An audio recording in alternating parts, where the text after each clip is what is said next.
Hello everyone. आज हम मुद्रा का मूल्य क्या है इसके बारे में जानने का प्रयास करेंगे, क्योंकि अगर हम मुद्रा के मूल्य के बारे में नहीं जानते तो इसका मतलब हम मुद्रा के बारे में कुछ नहीं जानते।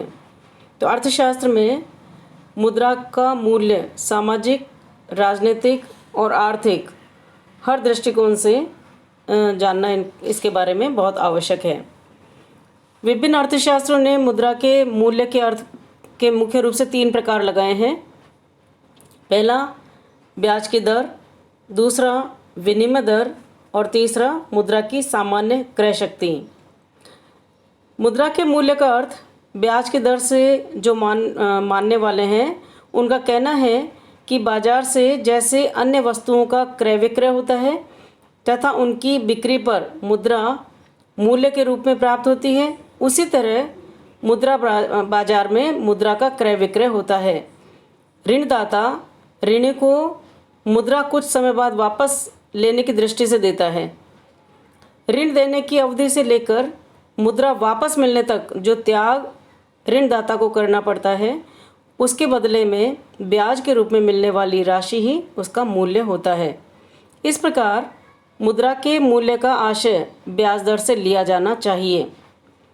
ब्याज दर वाली धारणा, लेकिन ये जो धारणा है तो ये भ्रामक लगती है, क्योंकि ब्याज तो उधार दी गई राशि के बदले में ऋणदाता को प्राप्त होने वाला पारितोषिक है, मुद्रा का मूल्य नहीं।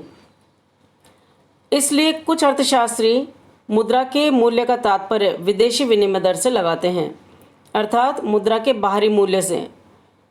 कोई देश विशेष की एक इकाई कोई भी देश विशेष मुद्रा की एक इकाई के बदले दूसरे देश की जितनी मुद्रा प्राप्त करता है वही उस मुद्रा का मूल्य होता है।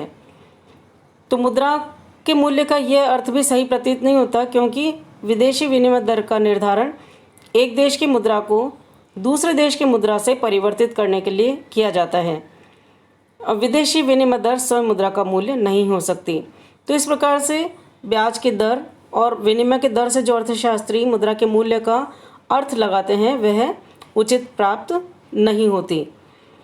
तो वास्तव में मुद्रा के मूल्य का अभिप्राय उसकी सामान्य क्रय शक्ति से है।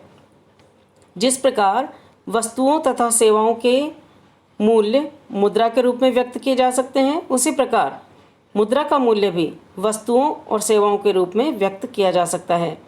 मुद्रा की एक इकाई द्वारा जितनी वस्तुएं और सेवाएं खरीदी जा सकती हैं वही उस मुद्रा का मूल्य है। रॉबर्टसन ने बताया है, अर्थशास्त्री का नाम है रॉबर्टसन, उन्होंने बताया है कि मुद्रा के मूल्य से हमारा आशय वस्तुओं की उस मात्रा से है जो सामान्यतः मुद्रा की एक इकाई द्वारा विनिमय से प्राप्त होती है। इसी प्रकार कीन्स ने भी बताया है कि मुद्रा की क्रय शक्ति किसी विशेष दशा में वस्तुओं और सेवाओं की उस मात्रा पर आधारित होती है जो मुद्रा की एक इकाई द्वारा खरीदी जा सके। कहने का मतलब है कि हम किसी समय विशेष पर मुद्रा की एक इकाई से कितनी वस्तुएं और सेवाएं प्राप्त कर सकते हैं उसे मुद्रा की क्रय शक्ति कहा जाता है।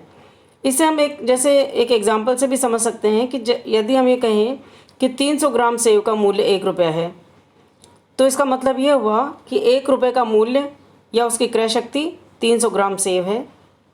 चूँकि 300 ग्राम सेव के लिए 1 रुपया देना पड़ता है और वह उसका मूल्य है, तो दूसरे शब्दों में हम यह भी कह सकते हैं कि एक सेव विक्रेता को 1 रुपये प्राप्त करने के लिए 300 ग्राम सेव देने पड़ते हैं, अर्थात 1 रुपये का मूल्य 300 ग्राम सेव हुआ।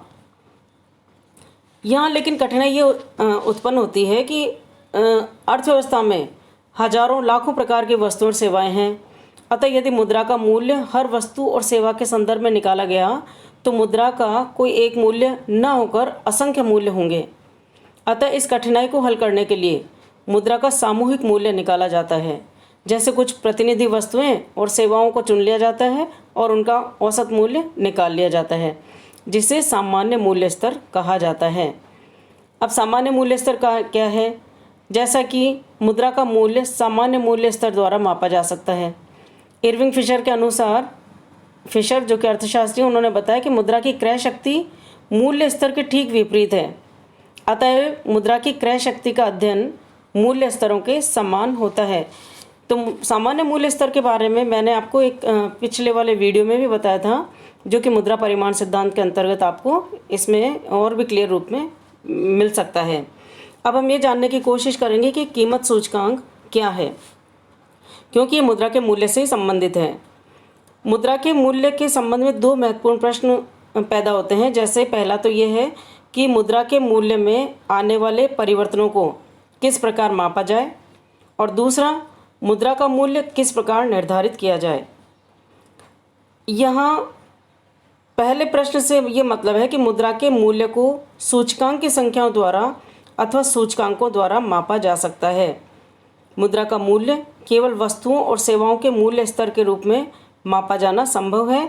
अतः इसके परिवर्तनों की सीमा का पता लगाने के एक ही उपाय है, वो है सामान्य मूल्य स्तर का सूचकांक बनाया जाए।